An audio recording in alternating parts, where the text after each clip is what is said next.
क्या क्वेश्चन है आपका? Sir, what is brain fuel? हम कैसे अपने माइंड के मसल्स को स्ट्रॉन्ग करें? यानी कि मेरा ऐसा फंडा है कि माइंड के मसल्स डाइट से होते हैं या फिर कुछ एक्सरसाइज से होते हैं या फिर एक जगह से मन को टिकाने से माइंड स्ट्रॉन्ग होता है। आप जो ब्रेन को स्ट्रॉन्ग करने की बात कर रहे हो उसके अलग अलग स्टैंड पॉइंट हो सकते हैं। एक है जो हमारी फिजिकल ब्रेन है, उसको कैसे स्ट्रॉन्ग किया जाए, तो उसमें डाइट का बहुत बड़ा रोल होता है। जैसे कुछ तरह के फूड्स हैं, कुछ तरह की चीजें हैं जो अगर आप खाते हो तो वो आपकी ब्रेन के लिए अच्छे होते हैं। वो आप गूगल पे जाकर के स्टडी कर सकते हैं, कर सकता हूँ। तो वो अपनी डाइट में आप थोड़े से चेंजेस कर सकते हैं। तो वो जब आप चेंजेस करेंगे तो आपकी जो फिजिकल ब्रेन है वो स्ट्रांग होती चली जाएगी। अब वो ब्रेन ज्यादा अच्छे से आप उसको यूज कर सकते हो। अगर फिजिकली आपकी ब्रेन वीक हुई तो आपके थॉट में भी इतनी पावर नहीं होगी। जी। तो पहला स्टेप क्या है कि अपनी डाइट को ठीक करो। आपको जो न्यूट्रिशन चाहिए आपकी बॉडी को, और ब्रेन ऐसा नहीं है इन आइसोलेशन है, यानी ये नहीं है कि ब्रेन अलग है और बॉडी अलग है। ब्रेन तभी ठीक रह सकती है जब आपका पेट ठीक रहेगा। इनफैक्ट गट का, यानी कि आपके पेट का और ब्रेन का डायरेक्ट कनेक्शन है। जी। आयुर्वेदा में यही खास बात है। आयुर्वेदा में कहा जाता है कि हर बीमारी का जो जड़ है वो पेट है, ना कि ब्रेन है। क्यों? क्योंकि ब्रेन को जो भी चाहिए, जो भी न्यूट्रिशन चाहिए, जो भी कुछ चाहिए, जो भी केमिकल्स चाहिए सही से ऑपरेट करने के लिए, वो सब प्रोड्यूस कहां होते हैं? अल्टीमेटली हमारे गट में होते हैं, राइट? जी। हमारा स्टमक ही है ना जो फूड को न्यूट्रिशन में, एनर्जी में कन्वर्ट करता है। अगर पेट ठीक है तो सब ठीक है, तो ब्रेन ठीक काम करेगी। अगर पेट गड़बड़ है तो इसका मतलब ब्रेन में गड़बड़ है, क्योंकि ब्रेन की गड़बड़ को आप डायरेक्टली नहीं पकड़ सकते। तो उसको कैसे ठीक करना है? अपनी डाइट के लेवल पे ठीक कर सकते हो। उसके अलावा naturopathy is a very good option. Naturopathy के इंडिया में बहुत सारे सेंटर्स हैं जो बहुत ही कॉस्ट इफेक्टिव तरीके से आपको कुछ थेरेपीज देंगे 3-4 दिन के लिए, 5 दिन के लिए, 7 दिन के लिए।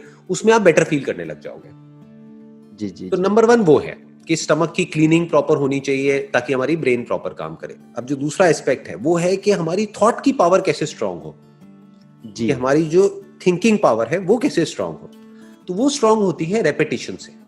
मतलब व्हाट यू वांट इज, जो मैं आपकी बात करने के तरीके से समझ पा रहा हूं, आप चाहते हो कि जो भी आप कर रहे हो उसमें आपका माइंड या आपका थॉट इतना स्ट्रांग हो जाए कि अगर आपने सोच लिया मुझे करना है, तो अब आपको किसी भी चीज से कोई फर्क ना पड़े। आसपास में जो भी कोई कुछ कह रहा है उससे आपको फर्क ना पड़े, राइट? फर्क ना पड़े, राइट। यही आप चाहते हैं, है ना? हाँ। तो अब ये कैसे पॉसिबल हो पाएगा? इसका जो तरीका है वो है रेपिटेशन। कि जिस भी तरह की बातों को आप अपने माइंड में रिपीट करते चले जाओगे वो पक्की होती चली जाएगी। इसीलिए इंडिया में एक कहावत है जो आपके भी घर में चलती होगी, जो बोलते हैं कि शुभ शुभ बोलो। सुनी होगी आपने, है ना? जी। कि मुंह से उल्टी सीधी बातें मत निकालो। क्यों बोलते हैं? इसीलिए बोलते हैं जो बात मैं आपको कह रहा हूं। क्योंकि अगर आप कुछ उल्टा बोलोगे, चाहे अपने मुंह से बोलोगे, चाहे अपने अंदर ही अंदर अपने आप को बोलोगे, तो धीरे धीरे वो पक्का होता चला जाएगा। एक आध बार बोलने से कोई फर्क नहीं पड़ता है। एक आध बार आप कुछ भी उल्टा बोल दो कोई फर्क नहीं पड़ता है। एक आध बार कुछ भी अच्छा बोल दो कोई फर्क नहीं पड़ता है। क्योंकि अगर 1-2 बार बोलने से हो जाता तब तो आप सीधा ये बोलो ना कि भाई मैं दुनिया का सबसे अमीर आदमी हो जाऊंगा। जरूरत ही क्या है पढ़ने की, कोई एंट्रेंस की तैयारी करने की, कुछ भी करने की? सीधा बोल दो 1-2 बार, सच हो जाएगा। बट ऐसा होता नहीं है। बट अगर इसी बात को आप बार बार बोलते रहोगे तो धीरे धीरे आपके एक्शंस चेंज होने लग जाएंगे। धीरे धीरे आपका ये जो थॉट है ये पक्का होता चला जाएगा जी, और आप उस डायरेक्शन में भागने लग जाओगे। अब आपको सक्सेस मिलेगी या नहीं मिलेगी वो और फैक्टर्स पे डिपेंड करता है, लेकिन एटलीस्ट आप एक्शन लेना शुरू कर दोगे जी। आप समझ गए? तो अब इसको पक्का कैसे करते हैं? रेपिटेशन से। तो जो भी आप चाहते हो, आप जिस भी तरीके से अपनी लाइफ को देखते हो आने वाले 5 साल बाद, 10 साल बाद, उसको आप रिपीट कर सकते हो अपने माइंड के अंदर जी। तो अब वो धीरे धीरे चीज पक्की होती चली जाएगी। अब यहां पे एक चीज आपको ध्यान में रखनी है, जो लोग गलती कर जाते हैं, वो है कि आपको जो भी आप चाहते हो उसके आउटकम के बारे में नहीं सोचना है।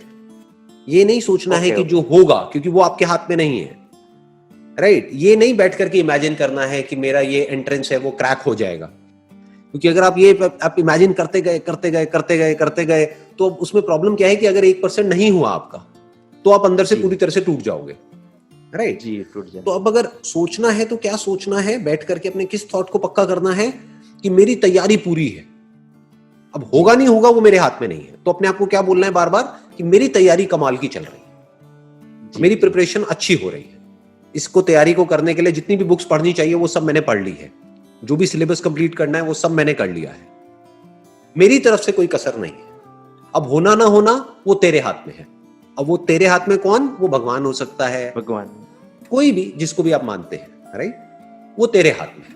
तो अब क्या होगा, 1% आपका नहीं भी हुआ तो आप टूटोगे नहीं, क्योंकि आपको क्या हुआ, आपको अपने माइंड को फोकस करना आ गया कि किस तरीके से माइंड को फोकस किया जाता है काम पे, जो भगवत गीता में भी कहा गया है कि भाई कर्म किए जा, फल की इच्छा मत कर, वो इसी एंगल से कहा गया है। उसका मतलब बहुत सारे लोग समझ नहीं पाते हैं, उसका मतलब गलत निकाल लेते हैं। उसका मतलब ये निकाल लेते हैं कि आप बस हार्डवर्क करते चले जाओ। कर्म का मतलब लोग क्या समझते हैं? वर्क।